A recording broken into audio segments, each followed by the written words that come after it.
بارے میں کئی دفعہ یہ سوچتا ہوں، بہت فکر کرتا ہوں، بلکہ ایک دفعہ میں بیٹھ کے جا کے نالے کے اوپر بیٹھ کے جا،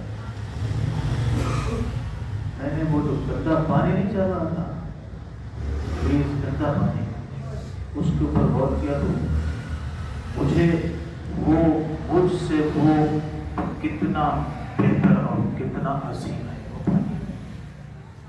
کیوں؟ میں نے دیکھا کہ اس کے گرد گھاس اگی ہوئی ہے، پودے اگے ہوئے ہیں، درخت اگے ہوئے ہیں۔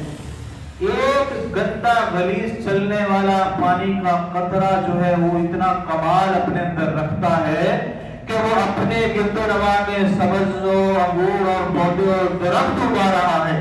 ہم انسانوں کو کیا ہو گیا کہ ہمارے وجود سے دوسروں کو کیوں نہیں پھیلا پہنچتا؟ ہمارا کتنا وجود ہے، ہمارا وجود کیا اس گندے پانی سے بھی قاری شوکت کا وجود یعنی گھٹیا ہے اس پوری کائنات میں۔